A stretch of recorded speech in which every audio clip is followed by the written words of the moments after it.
Hello friends, मैं आलोक पांडे आप सभी का स्वागत करता हूं एएमएच क्लासेज में। कल हम लोगों ने एक चैप्टर खत्म किया वेविकर मेथड इनइक्वालिटी का, और आज हम लोग एक नया चैप्टर शुरू करने चल रहे हैं। वो है फंक्शन। फंक्शन पढ़ने से पहले कुछ बेसिक चीज़ों को हम लोग देखेंगे। इस चैप्टर को हमको रिलेशन और फंक्शन लेना था, लेकिन रिलेशन को मैं सोच रहा हूँ कि वो मॉडल अलजेब्रा के साथ में जो है कवर करूँगा। यहाँ पे मैं फंक्शन को लेके चल रहा हूँ। स्पेशली पर्पज़ ये है कि कैलकुलस के लिए हमको आगे बढ़ना है, तो यहाँ हम लोग फंक्शन देखेंगे।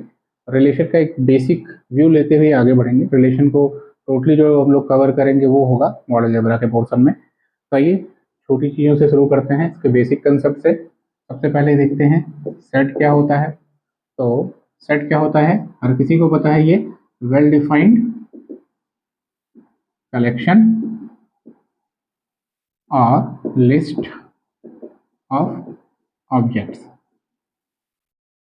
ऑब्जेक्ट्स की जो है वेल डिफाइंड कलेक्शन या लिस्ट जो होती है वो क्या कहलाती है, एक सेट कहलाती है। यहाँ वेल डिफाइंड होने का मतलब जो हमको समझना है, पहली चीज ये कि जो डेफिनेशन है उसको फॉलो करने वाले जो हैं वो सारे के सारे कहाँ होने चाहिए, कलेक्शन में प्रेजेंट होने चाहिए, फॉलो करने वाले। और जो उसको नहीं फॉलो कर रहा है उस डेफिनेशन को, नॉट फॉलो करने वाले हैं, नॉट फॉलोइंग द डेफिनेशन, वो क्या होने चाहिए, लिस्ट में नहीं होने चाहिए। जो उस डेफिनेशन को फॉलो नहीं करेगा वो क्या होगा, लिस्ट में नहीं होगा। जो उस डेफिनेशन को फॉलो करेगा वो लिस्ट या उस कलेक्शन में होगा। और अगर ऐसा है तो उस कलेक्शन या लिस्ट को हम क्या कहेंगे, सेट कहेंगे, वेल डिफाइंड कहेंगे और सेट कहेंगे। चलिए एक छोटे से एक दो एग्जाम्पल ले लेते हैं और इसके बाद आगे बढ़ते हैं। जैसे एक सेट ले लेते हैं हम ए। सपोज करिए कि ए ये है कि ऐसे एक्स का कलेक्शन है। हाँ, यहाँ पे दो चीजें और कहनी थी कि इसको एक सेट बिल्डर फॉर्म होता है और एक टेबुलर फॉर्म होता है रिप्रेजेंट करने का तरीका। सेट बिल्डर फॉर्म में क्या होता है कि हम डेफिनेशन, जैसे यहाँ लिखने चल रहा हूँ मैं, तो डेफिनेशन लिखते हैं उसकी, उसके एलिमेंट्स की एक कॉमन प्रॉपर्टी होती है, उसको हम यहाँ पे मेंशन करते हैं सेट बिल्डर फॉर्म में। टेबुलर फॉर्म में क्या होता है, हम सिर्फ और सिर्फ लिस्टिंग करते हैं कर्ली ब्रैकेट के अंदर में। सपोज करिए 1 2 3 4 ये एलिमेंट्स हो गए तो ये एक सेट बन जाएगा। क्या किया हमने, कर्ली ब्रैकेट में कॉमा के साथ में क्या किया, उनकी लिस्टिंग कर दी एलिमेंट्स की। तो ये टेबुलर फॉर्म हो जाता है। और सेट बिल्डर फॉर्म क्या हो जाता है, जिसमें हम एक डेफिनेशन देते हैं। ठीक है, ये बेसिक सी चीजें थी थोड़ी सी सेट के बारे में। तो ये एक दो सेट देखते हैं और उसके बाद फिर हम क्रॉस प्रोडक्ट और रिलेशन की तरफ मूव करते हुए आगे बढ़ेंगे। तो एक सेट लेते हैं एक्स सच दैट कि लिख सकते हैं x square minus 3x plus 2। ये x कैसा है, x इसका सोल्यूशन है x square minus 3x plus 2 का इक्वल टू 0। तो अगर ऐसा है, a collection of all x such that x satisfied the equation x square minus 3x plus 2 equal to 0, यानी x जो है x square minus 3x plus 2 equal to 0 equation को satisfy करता है। तो इस इक्वेशन को अगर हम सॉल्व करें, X square minus 3x plus 2 equal to 0 को जब आप सॉल्व करेंगे तो ये क्या बन जाएगा, x minus 1 x minus 2 equal to 0, और ये देगा x इक्वल टू 1 और x इक्वल टू 2। यहाँ पे हमको दो सॉल्यूशंस मिले, x इक्वल टू 1 और x इक्वल टू 2। ये दो सॉल्यूशन मिलते हैं। तो ये x कौन कौन सी वैल्यू ले सकता है, 1 और 2। इसको अगर हम टेबुलर फॉर्म में लिखें तो 1 कॉमा 2, तो ये सेट A इक्वल टू क्या हो जाएगा, 1 2। इस सेट को हम क्या कहेंगे, एक तरीके से इस इक्वेशन का सॉल्यूशन सेट भी कहते हैं। ये क्या कहलाएगा, सॉल्यूशन सेट भी कहलाएगा। अब इस इक्वेशन को कोई भी सॉल्व करेगा, चाहे वो यहाँ सॉल्व करे, चाहे अमेरिका में बैठ के करे, चाहे कभी भी करे, उसको यही दोनों ही एलिमेंट्स मिलने वाले हैं। तो इस सेट को हम क्या कह सकते हैं, वेल डिफाइंड कह सकते हैं। इसके अलावा कोई और इस डेफिनेशन को फॉलो नहीं करेगा कि वो एलिमेंट इसके अंदर हो, और कोई ऐसा एलिमेंट नहीं है जो इसको फॉलो करता हुआ छूट गया हो। जैसे 1 और 2 इसको फॉलो करेंगे तो दो के दोनों ही यहाँ पे हैं। तो जो हमने कहा कि वेल डिफाइंड होने की सारी क्राइटेरिया को क्या करता है, फुलफिल करता है, तो ये क्या होगा, एक सेट होगा। ठीक है, आगे देखते हैं, एक और एग्जांपल लेते हैं।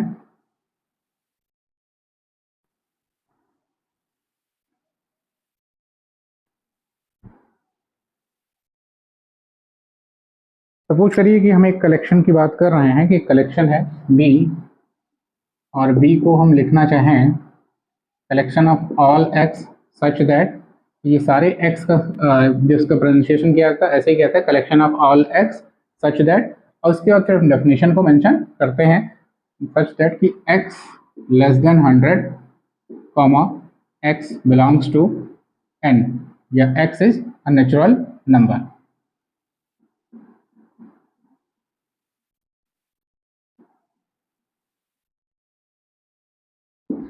अब अगर इसको देखें तो क्या ये सेट होगा? तो क्लियर सी बात है, अगर आप इसको लिस्टिंग करना चाहेंगे तो आप कैसे लिखेंगे?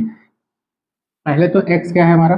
नेचुरल नंबर है, और अगर नेचुरल नंबर है तो नेचुरल नंबर शुरू होते हैं 1 से, और कहाँ तक जाना है? लेस देन 100 तक जाना है, तो 1 2 3 4 एंड सो ऑन, और लास्ट क्या हो जाएगा? 99। तो ये भी आप देखते हैं कि वेल डिफाइंड कलेक्शन है, और ये क्या होगा? एक सेट होगा। ठीक है। अगर कोई ये कह दे कि कलेक्शन ऑफ ऑल स्टूडेंट्स या all intelligent students of your class, तो अब यहाँ पे वर्ड जो आएगा, जैसे इसको अगर हम लिखना चाहें कि कलेक्शन हमने लिखा, मान लीजिए इस कलेक्शन को हमने नाम दिया ए, और ये कलेक्शन कैसा है? Collection of all intelligent students of your class, आपकी क्लास के जो इंटेलिजेंट स्टूडेंट्स हैं उनका कलेक्शन। तो आप ये देखेंगे कि हो सकता है कि आपकी निगाह में कोई ए है वो इंटेलिजेंट हो सकता है कोई बी है वो भी इंटेलिजेंट हो, और सी हो सकता है आपकी निगाह में इंटेलिजेंट ना हो। तो आपके कलेक्शन में ए और बी तो आएंगे लेकिन सी नहीं आएगा। मे भी हो सकता है कोई दूसरा बंदा उसको देख रहा है तो उसकी निगाह में हो सकता है ए तो इंटेलिजेंट हो लेकिन बी उसकी निगाह में इंटेलिजेंट ना हो, और सी उसकी निगाह में इंटेलिजेंट हो, तो उसका कलेक्शन में ए और सी आ गया। तो यहाँ पे एम्बिग्यूटी है कि इंटेलिजेंट स्टूडेंट है कौन, और कौन सा पैरामीटर है जिसके बेसिस पे हम आकर के उसको मेजर कर सकें, क्योंकि यहाँ पे सब्जेक्टिविटी आ जाती है। जो पर्सन उस चीज़ को ऑब्जर्व कर रहा है उसके व्यू पे डिपेंड करता है कि वो किसको इंटेलिजेंट मानता है, या किस क्राइटेरिया के आधार पे किसी को वो इंटेलिजेंट मान रहा है या नहीं मान रहा है। तो वो चीज़ें चेंज हो जाएंगी, पर्सन टू पर्सन वेरी करेंगी। इसलिए यहाँ पे क्या है? एम्बिग्यूटी है, क्लियरनेस नहीं है, और अगर क्लियरनेस नहीं है तो वो वेल डिफाइंड नहीं होगा और वो सेट नहीं होगा। तो इतनी सी बातें अभी सेट के बारे में हुई। सेट ऑपरेशंस के बारे में कुछ चीज़ें हो जाती हैं, बातें थोड़ी थोड़ी।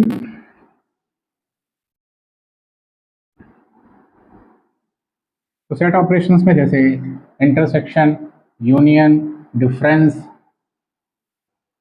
इन सब चीज़ों की भी बात करते हैं क्योंकि इनका यूज बराबर होता रहेगा। आइए तो देखते हैं यूनियन ऑफ सेट।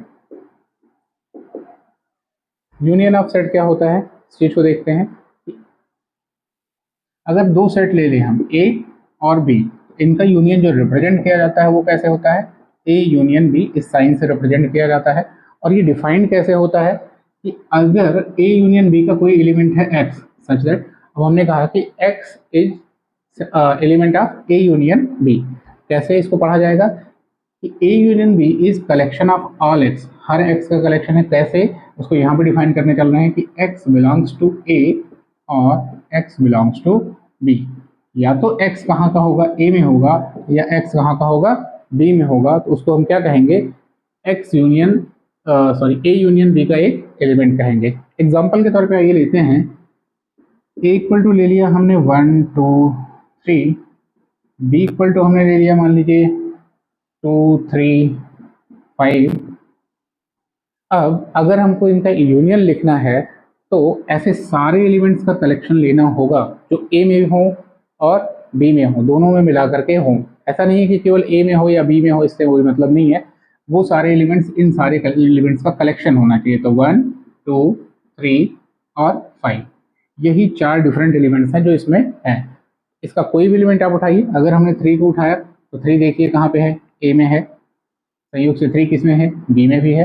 तो कंडीशन फुलफिल हो रही है कि x बिलोंग्स टू ए और x बिलोंग्स टू बी। यहाँ पे जो r होता है, यूनियन में जो r होता है, ये एग्जैक्टली एंड और r दोनों का कॉम्बिनेशन है। ये एंड और r दोनों का ही कॉम्बिनेशन है, यानी वो दो के दोनों में भी हो सकता है या किसी एक में तो होना ही होना है। ठीक है। तो इस चीज के लिए आप ये मत सोचिएगा कि ये 3 जो है ए में है और बी दोनों में है। ठीक है ना? ये दोनों में होगा उससे भी कोई फर्क पड़ने वाला नहीं। यहाँ पे जो और का मतलब है वो क्या है, एंड और आर दोनों ही लेकर के चलता है, ठीक है।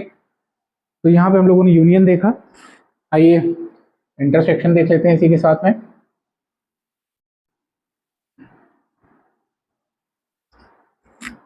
अगर ए और बी का इंटरसेक्शन देखें तो ए इंटरसेक्शन बी को इस तरीके से रिप्रेजेंट किया जाता है, और ये क्या होता है, collection of all x such that, कैसे, x belongs to A and x belongs to B. कहने का मतलब क्या है, ए में भी होना चाहिए और बी में भी होना चाहिए, दो के दोनों में ही होना चाहिए वो कलेक्शन। अब यहाँ पे देखते हैं, जैसे अगर हमने पहला लिया था 1 2 3, एग्जाम्पल के तौर पे फिर से लेते हैं, और बी बराबर हमने लिया 2 3 5। अब इन दोनों का अगर हमको इंटरसेक्शन लेना है, ए इंटरसेक्शन बी चाहिए, तो कहने का मतलब क्या है, एक्स ए में भी हो और बी में भी हो, जो ऐसे एलिमेंट्स होंगे वही लिए जाएंगे। तो यहाँ पे देखिए 1 है ए में, लेकिन क्या है बी में नहीं है, तो इसलिए ये बाहर हो गया। 2 ए में है और 2 बी में भी है, यहाँ पे क्या हो जाएगा, 2 आएगा। 3 ए में भी है और 3 बी में भी है, यहाँ पे क्या आएगा, 3 आएगा। ए इंटरसेक्शन भी क्या हो जाएगा, 2, 3 हो जाएगा, ठीक है। तो ए इंटरसेक्शन बी हो गया, ए यूनियन बी हो गया। इसके बाद आइए कॉम्प्लीमेंट देख लेते हैं कि कॉम्प्लीमेंट क्या होगा, ए कॉम्प्लीमेंट। तो कॉम्प्लीमेंट दो तरीके का होता है, एक तो क्या है, एब्सोल्यूट कॉम्प्लीमेंट, ठीक है ना। जैसे अगर हम सेट ए के कॉम्प्लीमेंट की बात करते हैं, एब्सोल्यूट कॉम्प्लीमेंट की, तो ए सी, या इसको किस तरीके से दिखाते हैं, ए डैश, इस तरीके का इसका क्या होता है, रिप्रेजेंटेशन होता है। और इसको डिफाइन कैसे करते हैं, ये होता है collection of all x such that, ऐसे एक्स का कलेक्शन होता है कि x belongs to U, comma x does not belong to A. यहाँ पे यू क्या है, वो यूनिवर्सल सेट है। यूनिवर्सल सेट यहाँ पे हम मेंशन कर देते हैं। यूनिवर्सल सेट क्या है, जो भी ऑब्जर्वेशन या जो भी जिक्र, जिस भी क्वेश्चन का जिक्र हो रहा है, जिस भी कंडीशन का जिक्र हो रहा है, उस कंडीशन में जो जितने भी सेट्स का रेफरेंस आता है, ठीक है ना, उन सारे सेट्स के एलिमेंट्स कहाँ पे होंगे, वो सेट यू में होंगे। तो यूनिवर्सल सेट क्या होता है, कलेक्शन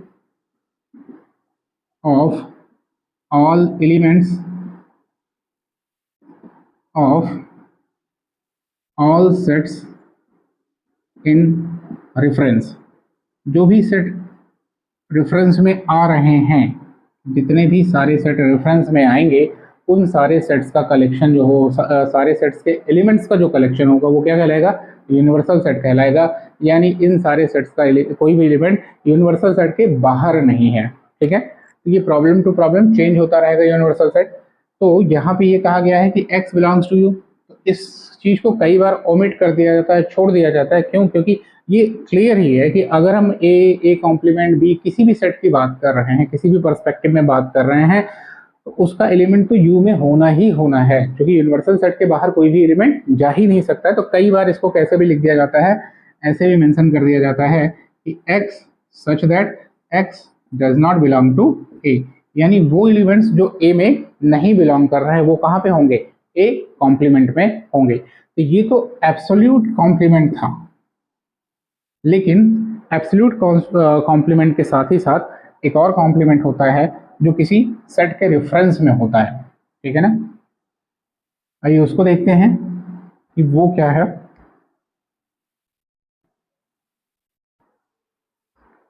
अगर हम ये कहते हैं complement of set B with respect to set A, set B का कॉम्प्लीमेंट किसके रेस्पेक्ट में हम बात कर रहे हैं, सेट ए के रेस्पेक्ट में अगर हम बात करें तो वो क्या होगा, इसको कैसे दिखाएंगे। इसको दिखाने का दो तरीका होता है, ए ऑब्लिक बी इस तरीके से यूज किया जाता है, दूसरा क्या लिखा जाता है, ए माइनस बी। अब इसको अगर समझना चाहते हैं तो हमको क्या करना है, छोटा सा वेन डायग्राम का वो जिक्र करते हैं यहाँ पे हम। अगर ये आपका यू है, यहाँ पे आपका सेट बी है और ये सेट ए है, तो जो बी कॉम्प्लीमेंट होता वो बी को छोड़ करके सारे उसमें रहता, एब्सोल्यूट कॉम्प्लीमेंट जो भी होता। और उसमें ए का वो हिस्सा भी आ जाता है जो आपको स्टैंडर्ड हिस्से में दिख रहा है। ये जो हिस्सा है ए का, जहाँ पे अब दो लाइनें होती जा रही हैं, ये हिस्सा भी अगर देखें तो बी के एब्सोल्यूट कॉम्प्लीमेंट, जिसको हम बी सी या बी डैश से रिप्रेजेंट करेंगे, उसमें ये हिस्सा भी इंक्लूडेड है। ए का कौन सा हिस्सा, जिसपे ये हमने दो दो लाइनें चला दी हैं, ये क्या है, बी कॉम्प्लीमेंट या बी डैश में जो है, जिसको हम बी डैश या बी सी से रिप्रेजेंट करते हैं, उसमें ये इंक्लूड है। तो ये कुछ तो अलग है ना, बी कॉम्प्लीमेंट का जो बाकी हिस्सा है उससे ये कुछ अलग है। ये किस पे डिपेंड कर रहा है, ए पे। अगर ए इतना बड़ा हुआ तो इतना हिस्सा आ गया बी कॉम्प्लीमेंट का, ए और बड़ा होता तो इसका और बड़ा हिस्सा आ जाता। यानी किस पे डिपेंड कर रहा है, ये डिपेंड कर रहा है ए पे। इसीलिए ए के रेफरेंस में जो बी कॉम्प्लीमेंट होता है वो एग्जैक्टली कौन सा हिस्सा है, ये। और ये हिस्सा आगे आप देखेंगे इसको किस चीज से रिप्रेजेंट किया जाता है, ए माइनस बी से रिप्रेजेंट किया जाता है। यानी ए माइनस बी ही क्या है, ये है complement of set B with respect to set A. और ऐसे ही complement of set A with respect to set B, ये क्या हो जाएगा, बी माइनस ए हो जाएगा। ये क्या हो जाएगा, बी माइनस ए। यानी ए के कॉम्प्लीमेंट में अगर देखते तो बाकी चीजें आती है, और बी का ये वाला जो हिस्सा है ये हिस्सा भी होता, और ये क्या कहलाता है, बी माइनस ए, क्योंकि बी से ए का वो हिस्सा क्या कर दिया गया है, बाहर कर दिया गया है। तो ये रहा कॉम्प्लीमेंट की बात। एब्सोल्यूट कॉम्प्लीमेंट की बात हो गई, ये रिलेटिव कॉम्प्लीमेंट की बात हो गई, ठीक है ना। एब्सोल्यूट कॉम्प्लीमेंट, रिलेटिव कॉम्प्लीमेंट की बात हो गई, यूनियन की बात हो गई, इंटरसेक्शन की बात हो गई। इनको फॉलो करने वाले कुछ रूल्स हैं, उन रूल्स को भी हम लोग देख लेते हैं थोड़ा बहुत यहाँ पे, और फिर आगे मूव करते हैं रिलेशन की तरफ। और उसका थोड़ा जिक्र यहाँ करेंगे रिलेशन का, क्योंकि डिसाइड किया हमने कि रिलेशन को जो है हम लोग अच्छे ढंग से कहाँ पढ़ेंगे, मॉडल अलजेब्रा की पोर्शन में पढ़ेंगे। क्योंकि वहाँ पे बहुत से सेट्स का ऐसा जिक्र आएगा रिलेशन पढ़ते हुए कि जिनको हम मॉडल अलजेब्रा के साथ में ही पढ़ना पसंद करेंगे, और सुविधाजनक भी रहेगा। जैसे मॉडुलो वगैरह फंक्शन का यूज वहाँ पे होगा, और उनके रेफरेंस में हम इक्विवेलेंस क्लास या इक्विवेलेंस रिलेशन वगैरह चेक करेंगे।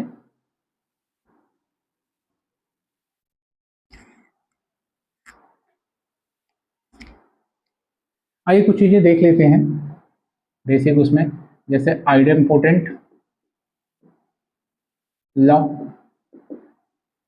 आइडेम्पोटेंट लॉ जैसे A union A equal to क्या होता है, ए, और ए इंटरसेक्शन ए क्या होता है, ये भी ए होता है। तो ये दोनों क्या कहलाते हैं, आइडेम्पोटेंट लॉ होता है। यानी जो ऑपरेशन है सेट ऑपरेशन के बाद, अगर दोनों एलिमेंट सेम है, सेट ऑपरेशन के बाद वही एलिमेंट मिल जाता है, ठीक है, तो वो हम क्या कहते हैं, आइडेम्पोटेंट लॉ को फॉलो करता हुआ कहा जाता है। तो ए यूनियन ए से हमको क्या मिला, ए ही मिल रहा है। ए इंटरसेक्शन ए भी हमको क्या देता है, ए देता है। तो ये आइडेम्पोटेंट लॉ हो गया। ऐसे ही कुछ और लॉ हम लोग देखेंगे। एक तो ये देखेंगे कि कम्यूटेटिव लॉ फॉलो करते हैं ये दोनों ही। कौन कौन से, देखिए, तो A union B equal to क्या होता है, बी यूनियन ए होता है, और A intersection B equal to क्या होता है, बी इंटरसेक्शन ए होता है। एसोसिएटिव लॉ भी फॉलो करते हैं ये।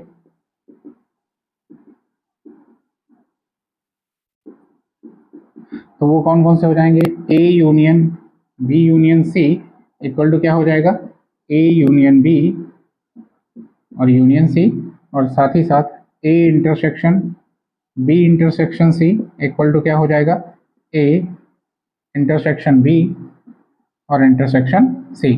तो ये एसोसिएटिव लॉ भी फॉलो करता है, कम्यूटेटिव लॉ भी फॉलो करता है, आइडेम्पोटेंट लॉ भी ये है यहाँ पे दोनों पे ही फॉलो हो रहे हैं, ठीक है। कुछ कॉम्प्लीमेंट के साथ में रूल अगर देख लेते हैं,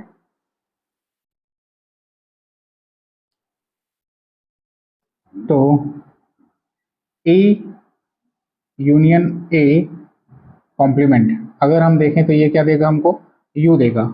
ए का ए कॉम्प्लीमेंट के साथ यूनियन हमको क्या मिलता है, यू मिलता है।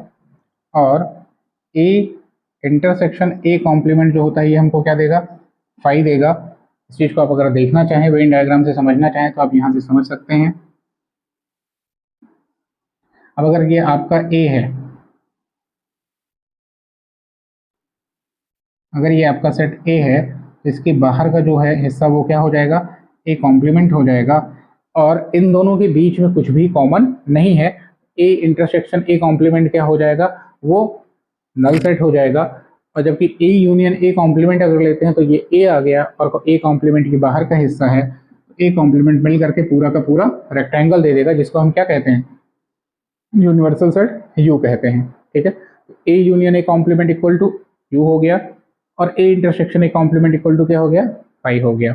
ठीक है, तो ये कुछ चीजें रही जिनको हम लोगों ने यहाँ देखा। अगर हम देखें अब सबसेट्स की बात करते हैं तो फिर कुछ और नियम इसके साथ हम जिक्र कर लेते हैं।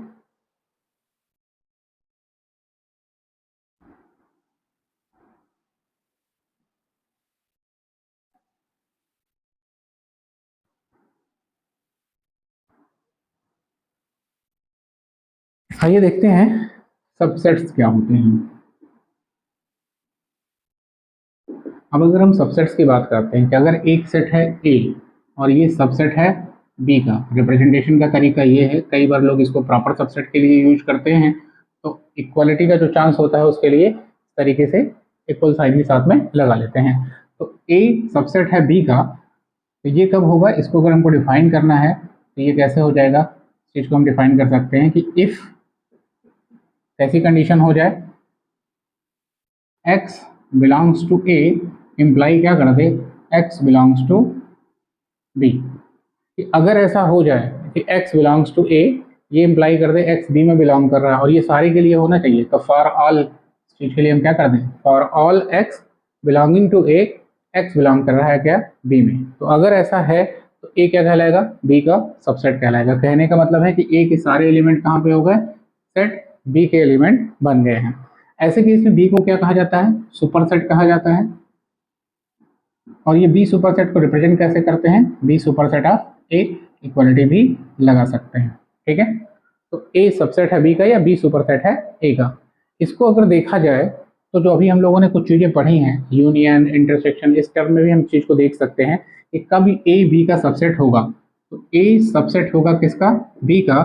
अब कुछ कंडीशंस देखते हैं, एक वेन डायग्राम बनाएं, उससे आपको और चीजें क्लियर दिखती रहेंगी।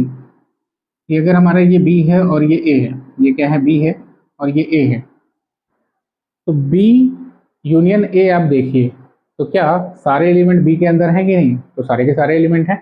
यानी अगर ए सबसेट बी होगा तो उस कंडीशन में पहली चीज क्या फॉलो हो जाएगी कि A union B equal to किसके आ जाना है, बी के। दूसरी चीज आइए देखते हैं, इसको अगर हम इंटरसेक्शन के फॉर्म में देखना चाहते हैं तो दूसरे रूप में इसको हम कैसे देख सकते हैं कि ए इंटरसेक्शन बी अगर आप करें, ए का बी के साथ इंटरसेक्शन देखेंगे तो पूरा का पूरा सेट ए ही कॉमन आपको दिख जाएगा। तो ये क्या होगा, ए इंटरसेक्शन बी बराबर क्या आ जाएगा, हमारा सेट ए आ जाए। तो अगर ऐसा है तो ए क्या हो गया, सबसेट हो गया बी का।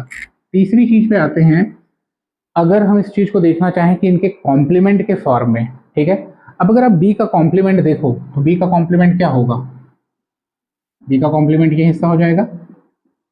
और अगर आप ए के कॉम्प्लीमेंट को देखो, इस बार मैं वर्टिकल लाइन खींचता हूं, तो ए का कॉम्प्लीमेंट ध्यान दीजिएगा, ए का कॉम्प्लीमेंट खींच रहा हूं, ए के कॉम्प्लीमेंट को आप खींचो तो ये पूरा का पूरा हिस्सा आ गया। और अगर आप इस चीज को देखें ध्यान से, तो जो बी का कॉम्प्लीमेंट था, जो तिरछी लाइनें थी, वो पूरी की पूरी लाइनें क्या वर्टिकल लाइनों से क्या है, घिरी हुई हैं। तो आप देखेंगे बिल्कुल ये क्या है, वर्टिकल लाइनों से घिरी हुई हैं। तो इसका मतलब क्या हो गया, बी कॉम्प्लीमेंट किसके अंदर आ गया, ए कॉम्प्लीमेंट के अंदर आ गया। यानी वो बी कॉम्प्लीमेंट ए कॉम्प्लीमेंट का क्या बन गया, सबसेट बन गया। तो थर्ड क्या निकल के क्या आता है कि बी कॉम्प्लीमेंट एक सबसेट ऑफ ए कॉम्प्लीमेंट। अगर ऐसा हो गया कि बी कॉम्प्लीमेंट ए कॉम्प्लीमेंट का सबसेट है तो उस केस में ए जो होगा किसका सबसेट होगा, बी का सबसेट हो जाएगा। ठीक है, ये क्लियर होंगे उम्मीद करते हैं आपको। तो ये कुछ और तरीके हो गए ए सबसेट बी को लिखने के या देखने के तरीके। ठीक है ना, ये क्या है, ये कुछ चीजें रही। कुछ और चीजों को देखते हैं साथ ही साथ। अब हम लोग बढ़ते हुए सेट से बाहर आकर के, कुछ चीजें अगर छूटी रहेंगी भी तब हमको याद दिलाइएगा, उसको भी हम बता देंगे।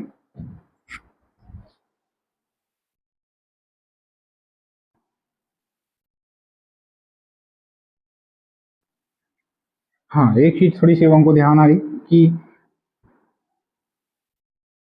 सबसेट की जो निगेशन की डेफिनेशन होगी वो क्या होगी।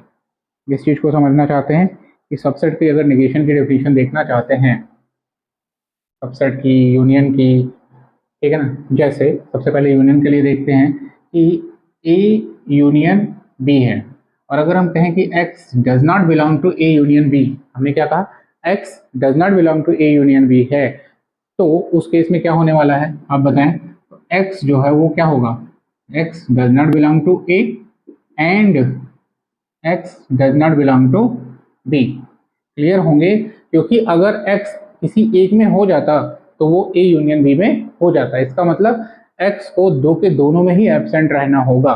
ठीक है, तो ये एग्जैक्टली ए यूनियन बी की निगेशन की डेफिनेशन है। ठीक है, ये इसकी क्या कहलाती है, निगेशन की डेफिनेशन कहलाती है, जो किसको फॉलो कर रही है डेफिनेशन, निगेशन को फॉलो कर रही है।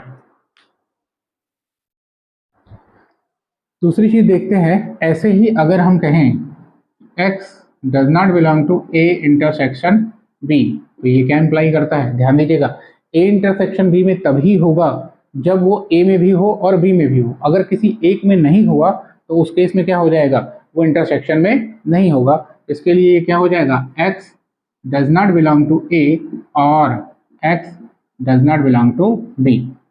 तो ए इंटरसेक्शन बी में नहीं होने का मतलब है वो किसी एक में ना हो, चाहे वो ए में ना हो चाहे वो बी में ना हो, किसी एक में नहीं हो, और चाहे दोनों में नहीं हो तो भी कोई बात नहीं। लेकिन अगर वो एक में नहीं हुआ तो ऑब्वियस सी बात है वो इंटरसेक्शन में नहीं होगा। क्यों, क्योंकि हम इंटरसेक्शन को देखते कैसे है, वो ये हिस्सा अगर ये ए है और ये बी है, जो कॉमन हिस्सा है वही क्या है, इंटरसेक्शन है। और अगर वो ए और बी दोनों में होगा तभी तो इस इंटरसेक्शन यानी इस कॉमन पोर्शन में आएगा, और अगर इसमें नहीं है, यहाँ पे हो गया या यहाँ पे हो गया या एकदम बाहर हो गया, तो वो इंटरसेक्शन में नहीं होगा। तो ये एक इंटरसेक्शन की डेफिनेशन निगेशन में बन जाती है कि अगर ए इंटरसेक्शन बी में एक्स बिलोंग नहीं कर रहा है, एक्स या तो ए में नहीं बिलोंग कर रहा है या बी में नहीं कर रहा है या दोनों में नहीं कर रहा है, उससे कोई फर्क नहीं पड़ने वाला। क्योंकि और को हम लोगों ने देखा है कि किस रूप में लेते हैं, और को एंड और ऑब्लिक और दोनों में लिया जाता है। ठीक है, तो एक डेफिनेशन ये इसकी बन जाती है। आइए कुछ और चीजों पे मूव करते हैं। कार्टेशियन प्रोडक्ट पे चलते हैं, और उससे आगे हम बढ़ेंगे किस पे चलेंगे, और रिलेशन की बेसिक डेफिनेशन देख करके कुछ चीजें, और तब हम फंक्शन पे मूव कर जाएंगे।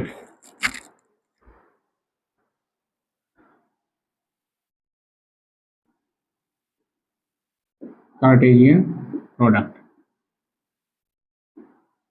अगर दो सेट ले लेते हैं ए और B, let A and B are two sets, उस केस में ए क्रॉस बी को हम कैसे डिफाइन कर सकते हैं, ए क्रॉस बी डिफाइन होगा ऑर्डर्ड पेयर्स के रूप में। पहले तो ये समझ लें कि ऑर्डर्ड पेयर्स क्या हैं। अगर हम ए कॉमा बी ये दो एलिमेंट्स लेते हैं इस ढंग से, जिसमें ये फिक्स हो कि ये पहला एलिमेंट है और ये क्या होगा, दूसरा एलिमेंट, यानी इनके प्लेस का ऑर्डर हो कुछ, तो इसको हम क्या कहेंगे, ऑर्डर। और चूंकि ये दो हैं तो इसको हम क्या कहेंगे, ऑर्डर्ड पेयर। यहाँ पे ये मायने रखता है कि पहले कौन आया, क्योंकि ए ये जो है not equal to B comma A. कहने का मतलब ये है कि प्लेस पे जो वैल्यू है वो एक दूसरे के इक्वल होती, तभी हम इसको इक्वल कह सकते हैं। ठीक है, ये चेंज हो गया, यहाँ पे ए है और यहाँ पे बी है, तो ये दोनों एक दूसरे के इक्वल नहीं हुए। ठीक है, तो ये थोड़ा सा ऑर्डर पेयर के बारे में रहा। अब यहाँ पे देखते हैं कि ऐसे ऑर्डर्ड पेयर्स, यहाँ पे आपको डेफिनेशन में यूज होने वाला है कि ए क्रॉस बी के एलिमेंट्स कैसे हैं, ऑर्डर्ड पेयर्स जैसे हैं। A cross B is collection of all ordered pairs a b such that, कैसे होगा ये कि a belongs to A and b belongs to B. कहने का मतलब ये है कि इस ऑर्डर्ड पेयर का पहला एलिमेंट कहाँ से आ रहा है, ए से आ रहा है, दूसरा एलिमेंट कहाँ से आ रहा है, बी से, यानी दूसरे सेट से आ रहा है। पहला एलिमेंट पहले सेट से, दूसरा एलिमेंट दूसरे सेट से, तो ये एक ऑर्डर्ड पेयर बना। और ऐसे सारे ऑर्डर्ड पेयर्स कहाँ पे होंगे, ए क्रॉस बी में होंगे। ठीक, एग्जाम्पल के तौर पे अगर लेते हैं, सपोज करिए ए इक्वल टू हमने ले लिया 1 2 3, बी ले लिया हमने ए बी। तो आइए ए क्रॉस बी का मतलब क्या होगा इसको समझते हैं। ऑर्डर्ड पेयर ए बी, सारे ऑर्डर्ड पेयर ए बी होंगे, यानी चलिए पहले हमने ए का एक एलिमेंट लिया 1, तो 1 का किसके साथ में हम जाने हैं, दूसरा एलिमेंट कहाँ से आएगा, बी से। पहला एलिमेंट तो ए से आएगा, दूसरा एलिमेंट कहाँ से आएगा, बी से। तो 1 के साथ में हमने क्या ले लिया, ए, ये 1 कॉमा ए, फिर दूसरा एलिमेंट कैसे बनेगा, 1 को ही लेते हैं और फिर से 1 के बाद ए तो ले चुके हैं, अब यहाँ पे क्या बचा है, बी, तो 1 कॉमा बी। तो 1 के साथ में 2 एलिमेंट बने। देखिए इस ऑर्डर पेयर का पहला एलिमेंट कहाँ से है, ए से है, दूसरा एलिमेंट कहाँ से है, बी से है, ठीक है। तो ये order pair A cross B का एक एलिमेंट होगा। फिर जाते हैं यहाँ पे 2 को लेते हैं, 2 कॉमा ए हो जाएगा, 2 कॉमा बी हो जाएगा। यहाँ से पहला एलिमेंट लीजिए, यहाँ से दूसरा एलिमेंट लीजिए।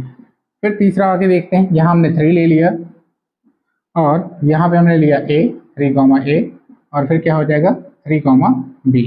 तो ये सारे के सारे क्या बन गए, ऑर्डर्ड पेयर्स बन गए। कितने ऑर्डर्ड पेयर्स हुए आइए काउंट करते हैं, 1 2 3 4 5 और 6। कितने ऑर्डर पेयर हुए, 6। अच्छा यहाँ पे नंबर्स देखिए, अगर n ऑफ ए कार्डिनलिटी की बात करते हैं, कार्डिनलिटी किसी सेट की क्या होती है, number of elements present in that set. इस चीज को अगर हम मेंशन कर दें, कार्डिनलिटी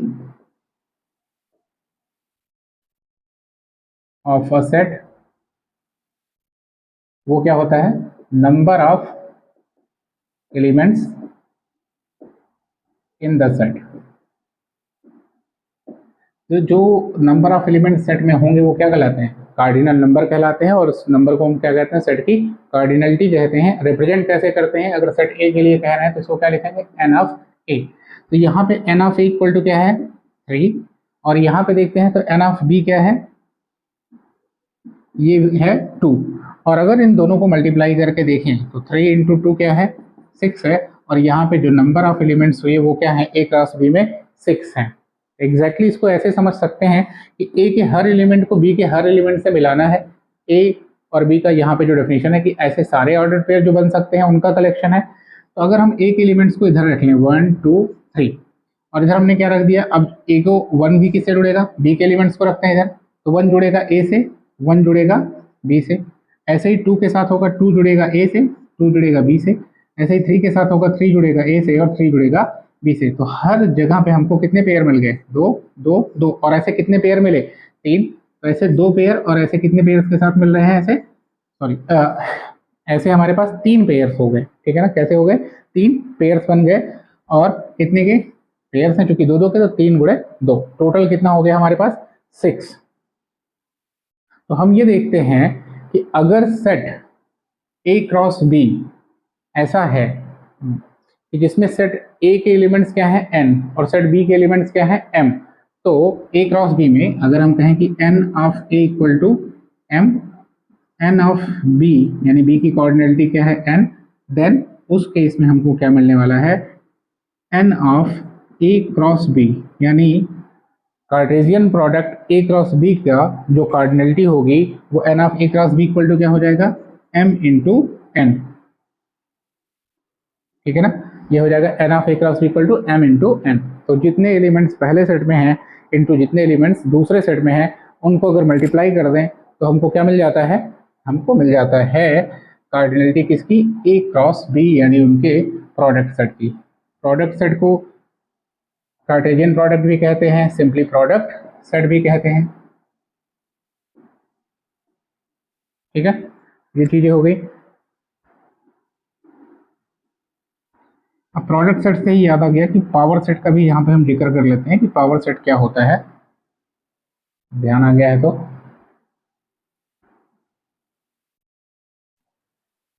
पावर सेट, अगर कोई सेट है हमारे पास ए, लेट अ सेट ए, तो इसका पावर सेट कैसे रिप्रेजेंट किया जाता है, पावर सेट को जो रिप्रेजेंट करते हैं वो कैसे करते हैं, पी ऑफ ए। अगर इस सेट ए की कार्डिनलिटी क्या है, एन, ठीक है, इसमें कितने एलिमेंट्स हैं, एन एलिमेंट्स हैं, या एम एलिमेंट्स कर सकते हैं, n of A equal to n कह दीजिए। तो जितने एलिमेंट्स यहाँ पे हैं, ठीक है, पावर सेट में क्या हो जाएगा, 2 to the power n elements हो जाएंगे। अगर यहाँ एलिमेंट्स एन है तो यहाँ पावर सेट में क्या होंगे, 2 to the power n elements होंगे। तो एक तो बात ये हो गई। फिलहाल पहले पावर सेट को डिफाइन ही कर लेते हैं। तो पावर सेट क्या होता है, collection of all subsets of set A is called power set of the set A. Set ए का जो पावर सेट होगा वो क्या होगा, कलेक्शन ऑफ ऑल सबसेट्स। यानी पावर सेट भी क्या है, कलेक्शन है, और वेल डिफाइंड कलेक्शन है, तो पावर सेट खुद भी क्या है, एक सेट ही होता है। पावर सेट खुद भी क्या होता है, सेट। लेकिन इस सेट के जो एलिमेंट्स हैं वो एलिमेंट्स खुद क्या हैं, इस सेट के जो एलिमेंट्स हैं वो खुद क्या है, सबसेट्स हैं, और सबसेट्स खुद क्या होते हैं, सेट होते हैं। यानी इस सेट के एलिमेंट्स कैसे होंगे, सेट जैसे ही होंगे। ठीक है, तो एक चीज ये हो गई। अब नंबर ऑफ सबसेट्स की यहीं से बात कर सकते हैं कि नंबर ऑफ सबसेट्स क्या हो जाएंगे सेट ए के, तो वो उतने होंगे जितने नंबर ऑफ एलिमेंट्स होंगे किसके, पी ऑफ ए के। ठीक है, यानी पावर सेट में जो नंबर ऑफ एलिमेंट्स होंगे, पावर सेट में जो नंबर ऑफ एलिमेंट्स होंगे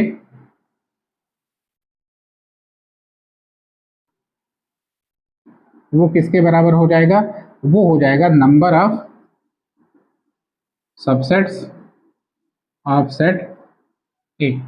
ठीक है ना, सेट ए के जितने नंबर ऑफ सबसेट्स होंगे वही क्या होंगे, नंबर ऑफ एलिमेंट्स हो जाएंगे किसमें, पावर सेट ऑफ ए में। क्लियर है ये दो चीजें। आइए कुछ चीजों पे और मूव करते हैं। पावर सेट का भी जिक्र हो गया। हम लोगों ने अभी कार्टेशियन प्रोडक्ट या क्रॉस प्रोडक्ट भी कह दो आप उसको, ठीक है ना, तो प्रोडक्ट का जिक्र किया, दो सेट्स के प्रोडक्ट है, प्रोडक्ट ऑफ टू सेट्स। उसको हम तीन सेट पे भी ले जा सकते हैं, एन सेट पे भी लेके जा सकते हैं। अगर हमने तीन सेट ले लिया, ए बी और सी, ए क्रॉस बी क्रॉस सी, इसको आप कैसे डिफाइन कर सकते हो, ये ऑर्डर ट्रिपलेट होगा a B c, such that a belongs to A, b belongs to B and c belongs to C. कहने का मतलब है कि वहाँ ऑर्डर्ड पेयर था, यहाँ पे ऑर्डर ट्रिपलेट है। पहला एलिमेंट पहले सेट ए से, दूसरा एलिमेंट दूसरे सेट बी से, और तीसरा एलिमेंट तीसरे सेट सी से आता है। अगर ऐसा है तो ऐसे सारे ऑर्डर ट्रिपलेट, इनको पेयर ना कह करके क्या कहेंगे, ऑर्डर ट्रिपलेट। ये ऐसे सारे ऑर्डर ट्रिपलेट्स का कलेक्शन जो होगा वो ए क्रॉस बी क्रॉस सी होगा। अब अगर हम ए बी और सी की जगह पे क्या रख दें, रियल नंबर्स आर रख दें, आर क्रॉस आर मिल जाएगा। ठीक है, तो ये इसको कई बार क्या लिखा जाता है, R3 स्पेस भी कहा जाता है। इसको क्या जाता है, R3 स्पेस या 3D स्पेस भी कहा जाता है, थ्री डायमेंशनल स्पेस भी कहा जाता है। और यहाँ जो order triplet A B C बनेंगे, ए भी आर में बिलोंग करेगा, बी भी आर में बिलोंग करेगा और सी भी आर में बिलोंग करेगा। यहाँ जो ट्रिपलेट मिलता है इनको क्या कहा जाता है, एक्स कोऑर्डिनेट, वाई कोऑर्डिनेट और जेड कोऑर्डिनेट्स। तो ये थ्री डायमेंशनल स्पेस को रिप्रेजेंट करता है। इससे पहले छूटा, हम अगर ए क्रॉस बी में क्या कर लेते, ए को भी आर ले लेते और बी को भी आर ले लेते, उस केस में इसको हम कहते हैं R2 स्पेस कहते हैं। क्या नाम देते हैं, R2 स्पेस या 2D स्पेस कहते हैं, 2D स्पेस कहते हैं। अब ये टू डायमेंशनल स्पेस हो जाता है। यहाँ पे ऑर्डर्ड पेयर्स मिलेंगे, ए कॉमा बी जैसे ऑर्डर्ड पेयर्स मिलेंगे। क्यों, क्योंकि यहाँ पे दो ही सेट है, आर क्लास आर। यहाँ ए भी जो होगा कहाँ का एलिमेंट होगा, आर का, और बी भी क्या होगा, इस वाले आर का होगा। ठीक है, दोनों ही रियल नंबर्स होंगे। तो ये टू डायमेंशनल ज्योमेट्री का अगर हम ध्यान से देखें तो ये एक्स एक्सिस और ये वाई एक्सिस हो जाती है, इनको रिप्रेजेंट करने का तरीका हो जाता है केवल, और ये एक्स कोऑर्डिनेट बन जाता है और ये क्या बन जाता है, वाई कोऑर्डिनेट्स बन जाता है। ठीक है, तो ये एक्स कोऑर्डिनेट और वाई कोऑर्डिनेट्स बन जाते हैं पहले और दूसरे। ठीक है, तो ये कुछ चीज़ें यहाँ पे जिक्र हो गया। ऐसे ही अगर हम इसको एन पे ले जाए ना एक्सटेंड करके, तो हमको एन टपल्स मिलेंगे। अगर हम क्या करें, R cross R cross R cross and so on cross R, कितनी बार कर रहे हैं हम, यहाँ पे लिख दें तो एन टाइम्स। तो इसके जो एलिमेंट्स होंगे वो कैसे होंगे, A1 comma A2 comma and so on AN जैसे होंगे। ठीक है ना, इसके एलिमेंट्स ऐसे होंगे। और जहां पे हम कह सकते हैं सच दैट A1 बिलोंग करता है किसमें, R में, क्योंकि यहाँ सबके सब वही R ही हमने लिया है, तो ए टू भी बिलोंग करता है आर में, अगर हमने अलग अलग सेट्स लिए होते तो अलग अलग हो जाता, और ए एन भी क्या हो जाता है, बिलोंग करता है आर में। ठीक है, जो उम्मीद है कि ये दिख रहा होगा, या शायद ये नीचे नहीं दिख रहा होगा, मैं इसको दोबारा जिक्र करता हूँ, मुझे लग रहा है ये नीचे नहीं दिख रहा होगा आप लोगों को, तो इसको मैं ऊपर ही जिक्र करता हूँ।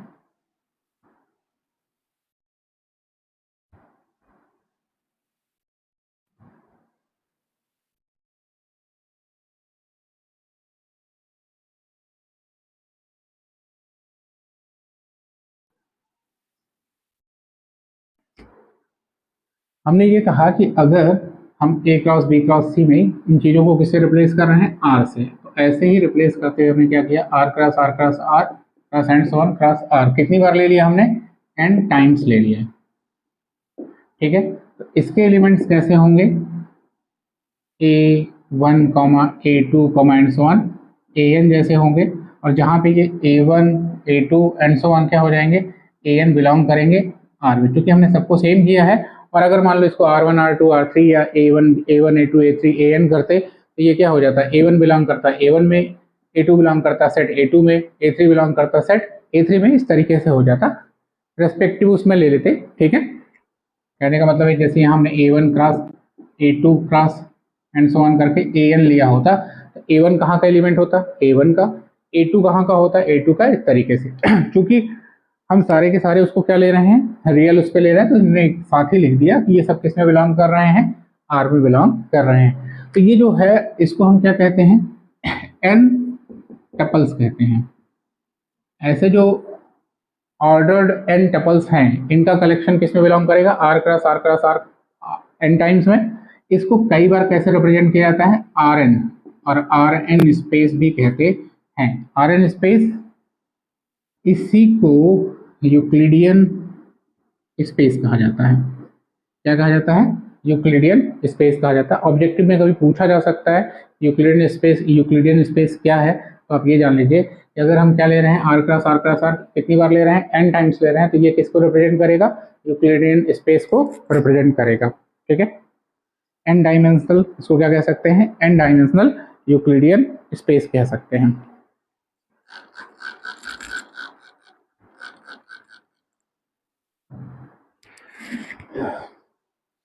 आइए कुछ और चीज़ों पे मूव करते हैं और रिलेशन की तरफ आगे बढ़ते हैं यहाँ से, और रिलेशन का थोड़ा सा ओवरव्यू लेते हुए हम फंक्शन पे आ जाएंगे।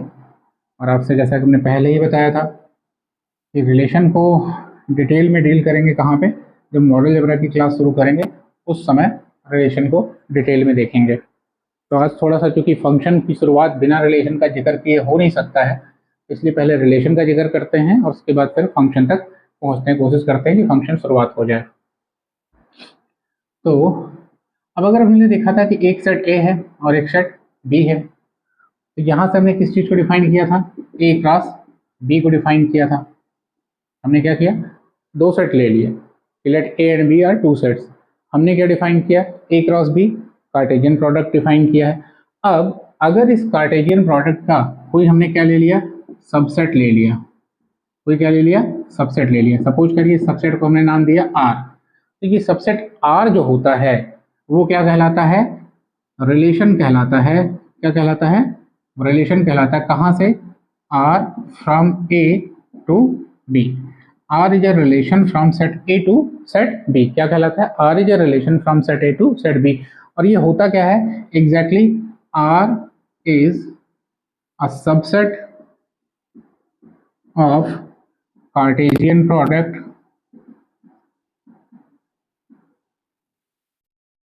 ए cross B. A cross B का कोई भी सबसेट आप उठा लीजिए, वो क्या कहलाएगा, एक रिलेशन कहलाएगा। कहाँ से, ए से बी पे। क्लियर है इस चीज को लेकर के। आइए एग्जांपल लेते हैं, उससे चीजें और क्लियर हो जाएंगी। हमने ले लिया set A equal to 1 2 3, set B ले लिया हमने ए बी। अब अगर हमने कहा कि आर जो है, पहले तो ए क्रॉस बी लिख लेते हैं थोड़ा सा, ए क्रॉस बी, और फिर वहां से हम सबसेट को चूज कर लेते हैं। ए क्रॉस बी में क्या लिख सकते हैं, 1A 1B 2A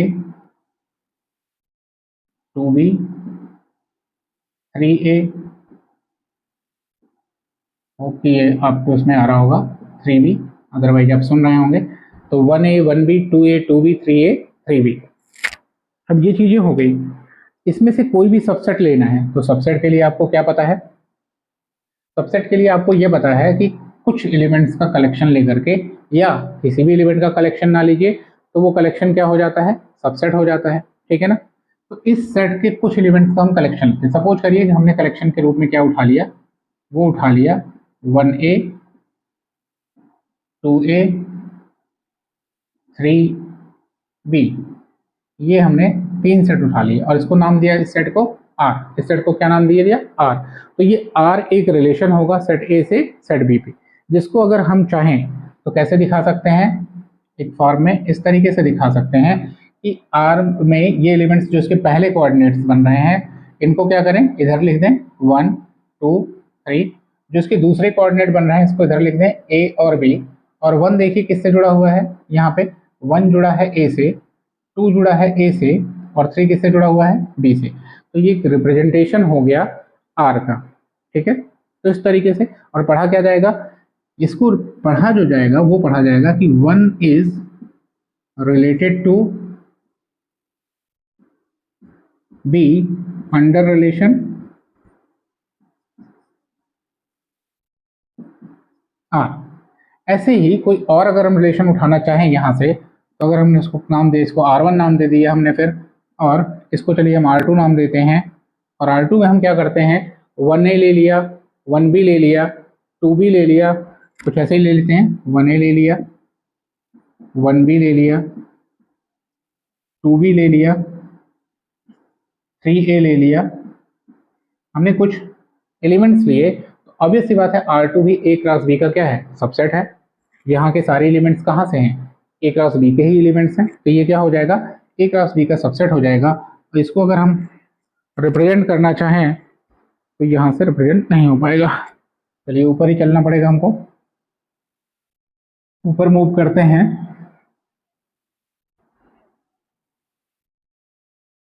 तो इस R2 को अगर हम दिखाना चाहें तो R2 में देखिए 1A है 1B है, तो 1 2 3 है, इधर इधर है A, इधर है B। देखिए 1A से जुड़ा है 1B से जुड़ा है, तो 1A से जुड़ गया, 1B से जुड़ गया, 2B से जुड़ा है, 2 जुड़ा है B से, और 3A है, 3 किससे जुड़ा हुआ है, A से। तो ये एक रिलेशन है, कौन सा रिलेशन कहलाएगा, R2। ये रिलेशन कौन सा रिलेशन कहलाएगा, R2। अब इस रिलेशन पे अगर कुछ कंडीशन लागू हो जाएं, कुछ कंडीशंस अगर ये रिलेशन फॉलो करने लगे, तो उस केस में उस रिलेशन को हम क्या कहने लगेंगे, फंक्शन कहेंगे। और वो कंडीशन कौन सी है, आइए देखते हैं। कोई भी सबसेट हमने आर्बिट्रेरी ढंग से ले लिया तो वो क्या है, एक रिलेशन है from set A to set B पे। ये सेट ए हो जाएगा और ये सेट बी हो जाएगा। लेकिन सारे रिलेशन जो होते हैं वो फंक्शन नहीं होते हैं, उनको कुछ कंडीशन क्या करनी होती है, फुलफिल करनी होती है। तो सबसे पहले उसको देखते हैं कि वो कौन कौन सी कंडीशन है जिसको फुलफिल करना होता है, और जिसके बाद हम किसी फंक्शन को, किसी रिलेशन को क्या कह सकते हैं, फंक्शन कह सकते हैं। रिलेशन में अब घबराइएगा नहीं, इक्विवेलेंस रिलेशन वगैरह, इक्विवेलेंस क्लास वगैरह, ये सारी चीज़ें जो है आगे हम डिस्कस करेंगे। लेकिन उसको हमने डिसाइड किया है किसके साथ में करने के लिए, मॉडल अलजेब्रा के साथ में। तो काफ़ी कंसेप्ट ऐसे हैं जो मॉडल अलजेब्रा पढ़ते हुए हम आपको बताएंगे, और उसके बाद उसको डील करना ज़्यादा बेहतर है। तो यहाँ से हम लोग मूव कर जा रहे हैं फंक्शन की तरफ। तो ये देखते हैं कि फंक्शन क्या होता है। फंक्शन को रिप्रेजेंट करते हैं एफ जी या किसी भी लेटर से, ऐसे कर सकते हैं। हम फंक्शन देखने जा रहे हैं from set A to set B पे। सेट ए से सेट बी पे एक फंक्शन को देखने चल रहा है। ये क्या होगा एग्जैक्टली, ये क्या होता है, रिलेशन होता है, a relation following the conditions. कौन कौन सी कंडीशंस हैं वो उसको आइए देखते हैं। सबसे पहली कंडीशन जो बनती है वो ये है कि एफ जो ए से है, किस किस सेट से जा रहा है, सेट ए से, किसके ऊपर डिफाइन हो रहा है, सेट बी पे। तो सेट ए में कोई भी एलिमेंट ऐसा नहीं होना चाहिए कि जो क्या हो, इनर्ट हो, यानी जिसकी कोई इमेज ना बन रही हो। तो एवरी एलिमेंट्स, कैसे कहेंगे इसको, every element of set A have an image in set B, और ये इमेज जो होगी ना वो ऐसी इमेज होनी चाहिए कि वो यूनिक होनी चाहिए। कैसी होनी चाहिए? यूनिक होनी चाहिए, यूनिक इमेज। इसका मतलब ये नहीं है कि जैसे अभी हम लोगों ने पिछला एग्जाम्पल देखा था, वहां पे क्या था 1 2 3, और एक एग्जाम्पल में ऐसे ही था ए बी, 1 A से भी जुड़ा हुआ था, 1 B से भी जुड़ा हुआ था। तो 1 की दो इमेज है, 1 की एक इमेज कौन है? ए है, और 1 की एक इमेज कौन थी? बी ही। यूनिक इमेज होनी चाहिए, यानी यहाँ का एक एलिमेंट यहाँ के किसी एक ही एलिमेंट से जुड़ेगा, एक से अधिक एलिमेंट से नहीं जुड़ सकता है। यहाँ पे कोई भी इनर्ट एलिमेंट नहीं होगा। ठीक है, ये चीजें क्लियर होनी चाहिए। तो ये दो चीजें आ गई यहाँ पे, लिखा था एक ही था लेकिन दोनों ही चीजें यहाँ पे मेंशन कर दिया। तो every element of set A have an image in set B, और दूसरी चीज क्या होनी चाहिए? वो इमेज कैसी होनी चाहिए? यूनिक होनी चाहिए। ठीक है ना? ऐसा हो सकता है कि एक से ज्यादा सेट की एक ही इमेज हो। ठीक है, ठीक है, it may be possible, it may be possible that more than one element of set A have same image, लेकिन कंडीशन क्या है? बट 1, या 1 की जगह कह सकते हैं but each element of A have unique image, यानी सिंगल इमेज रखेगा। क्लियर है ये बात? ठीक है, ऐसा पॉसिबल है कि कई एलिमेंट्स, मोर देन वन एलिमेंट्स जो हैं वो सेट ए के ऐसे हो कि जिनकी सेम इमेज हो जाए।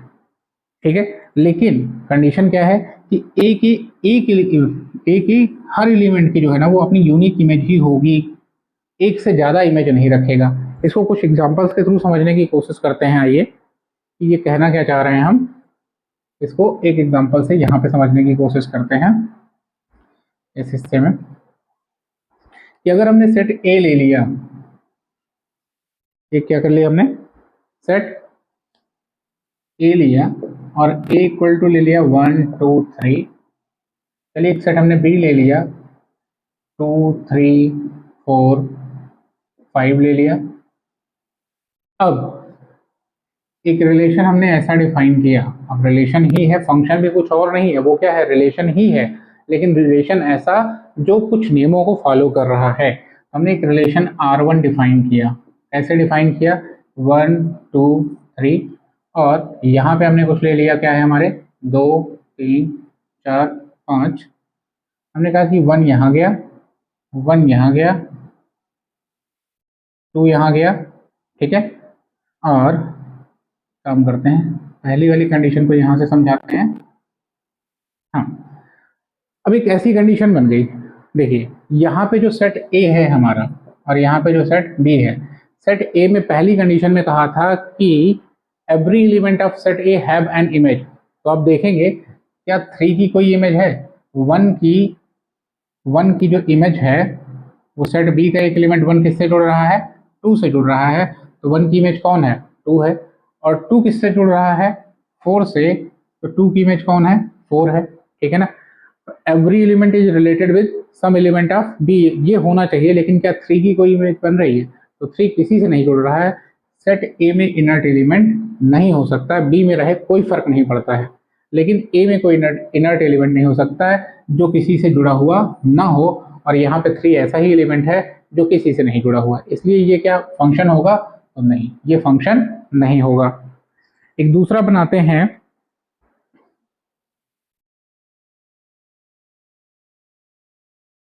अब यहीं पे एक सेट ऐसा लेते हैं, ये ए हो गया, ये बी है, 1 2 3 है, यहाँ पे 2 3 4 5 है, 1 यहाँ पे है, 1 यहाँ पे भी है, 2 4 पे गया, 3 5 पे गया। अब देखते हैं यहाँ पे पहली कंडीशन तो फुलफिल हो रही है कि every element have an image, her element के पास में क्या है, एक इमेज है, वो सेट ए का एलिमेंट सेट बी से क्या हो रहा है, जुड़ रहा है।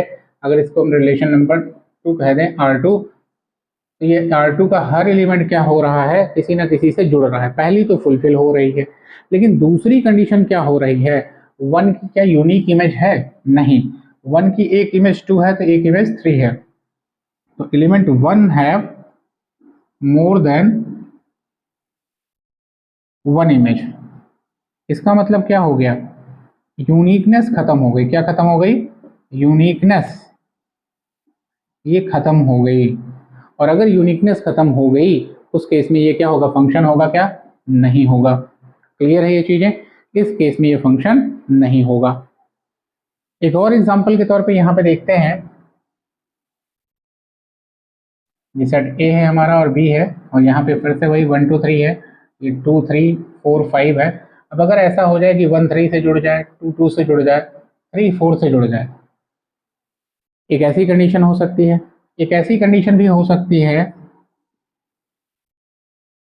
कि 1 2 3 है, 2 3 4 5 है, 1 भी 3 से जुड़ा है, 2 भी 3 से जुड़ा हुआ है, और 3 4 से जुड़ा हुआ है। देखिए, दो की दोनों कंडीशन ऐसी है कि यहाँ का कोई भी एलिमेंट ऐसा नहीं है कि जिसकी इमेज नहीं बन रही हो। पहली कंडीशन फुलफिल हुई कि every element of set A have an image, तो यहाँ में हर एलिमेंट की इमेज है, यहाँ पे भी हर एलिमेंट की कोई ना कोई इमेज है, तो पहली फुलफिल हुई। दूसरी कंडीशन है कि ये यूनिक इमेज रखेंगे, तो देखिए 1 की एक ही इमेज है 3, 2 की एक ही इमेज है 2, 3 की एक ही इमेज है 4। ये बात तो क्लियर है, यानी यहाँ पे भी क्या है, यूनिक इमेज भी है,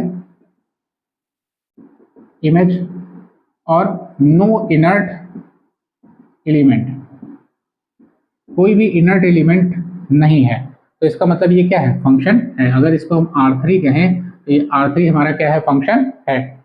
अब R4 को आइए देख करते हैं। हाँ, R4 को अब आप देखते हैं तो इसमें क्या है, हर एलिमेंट की कोई ना कोई इमेज है, 1 की 2 की 3 की, सबकी इमेज है।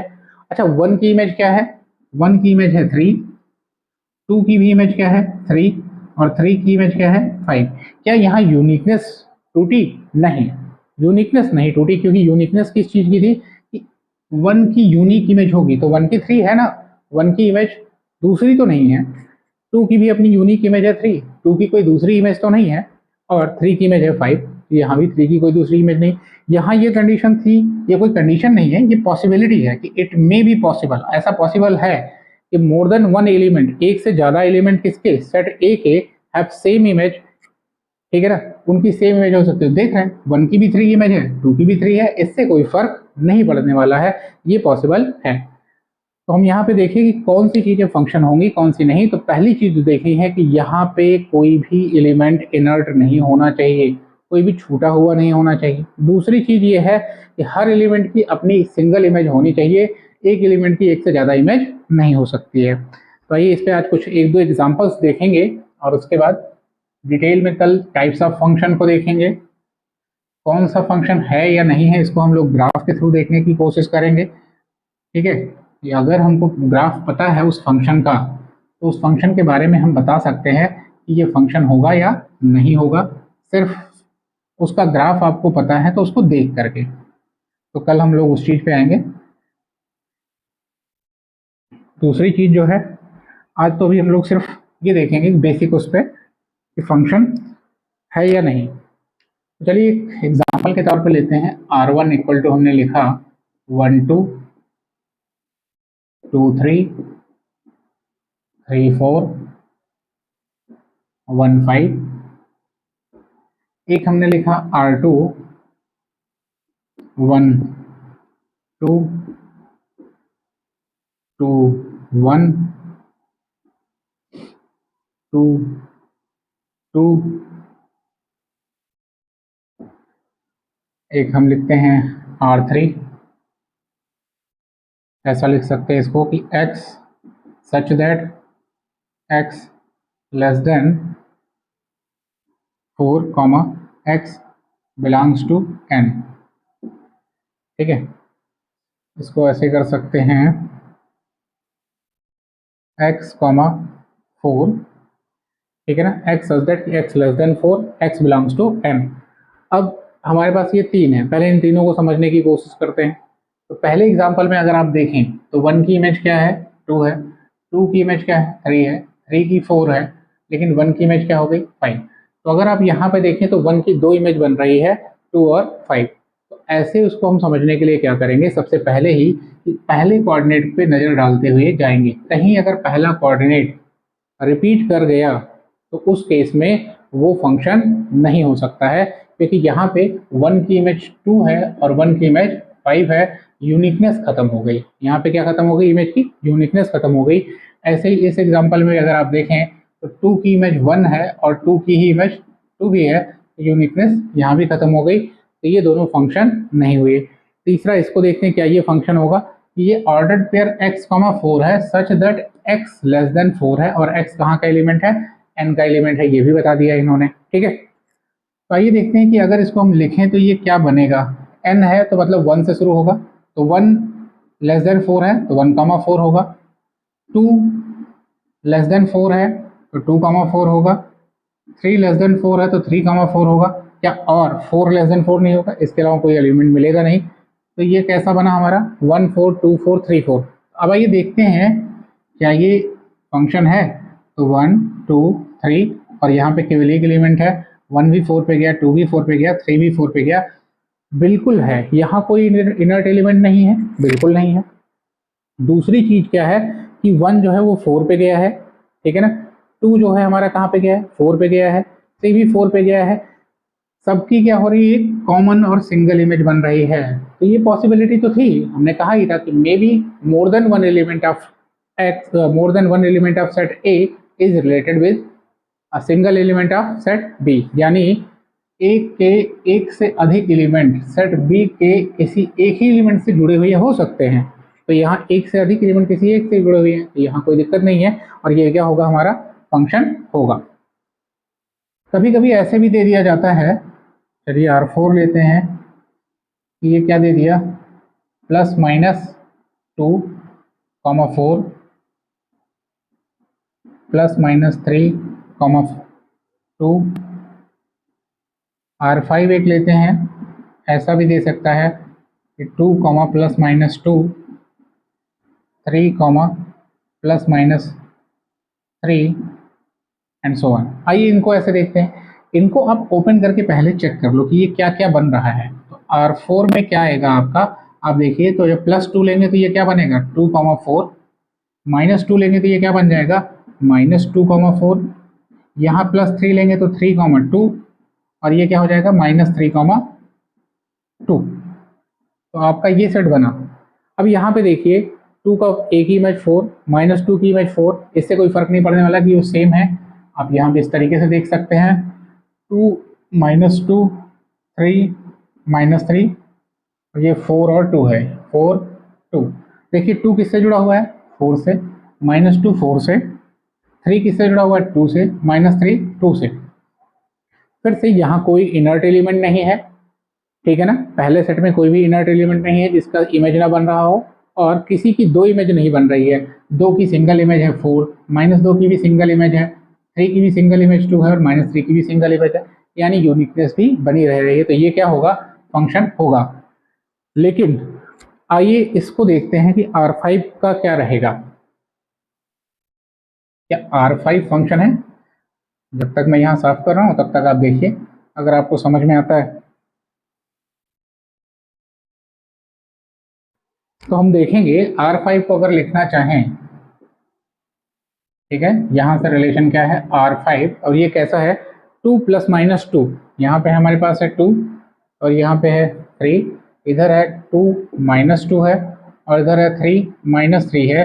2 गया है 2 पे और 2 ही गया है -2 पे। देखिए 2 प्लस 2 से जुड़ा है, तो जब -2 लेंगे 2 -2 से जुड़ा है। ऐसे ही 3 3 से जुड़ा हुआ है, और जब -3 लेंगे तो 3 -3 से भी जुड़ा हुआ है। तो अब हम देख रहे हैं कि 2 की दो इमेज बन रही है, इनर्ट एलिमेंट तो यहाँ कोई नहीं है, पहली कंडीशन तो ये फुलफिल कर रहा है। लेकिन दूसरी कंडीशन जो थी कि जो है दो, वो दो इमेज रख रहा है, एक 2 रख रहा है, एक -2 रख रहा है, 3 जो है वो दो इमेज रख रहा है। तो ये क्या है, यूनिकनेस खत्म हो रही है। यहाँ पे क्या खत्म हो रही है, यूनिकनेस खत्म हो रही है। इसलिए ये फंक्शन नहीं है, फंक्शन नहीं है। ठीक है, आज की क्लास को यहीं ख़त्म करते हैं, कल फिर मिलेंगे, तब तक के लिए नमस्कार।